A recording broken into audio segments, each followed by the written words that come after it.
we went to Hojoko in Boston, and we had an amazing meal with Chef Rob down there, and he had this shrimp toast, and he had a really nice Kabayaki sauce, which is generally used for eel in sushi restaurants, but he put it right on a shrimp toast. It was unbelievable, and we talk about it every once in a while here at the office. So, yes, we're talking about Rob and his restaurant, Hojoko, so definitely we had a great there. experience there. So I decided to make a shrimp toast that we can show off using one of our products here. So I have some yuzu pearls, which yuzu is a Japanese fruit. It's similar to a lemon, lime, orange, kind of all those things, and it has an amazing aroma.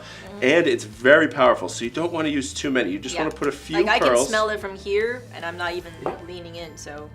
It always reminds me of artificial, but in a good way. So it's like when you smelled like the best lemonade as a kid, that's what this smells like, just fresh out of the fruit. So just a few right in the center, because you want to be able to taste everything else. There's plenty of salt in the kabayaki sauce and sweetness, and then we have the shrimp, so we don't want to overpower anything. Yeah.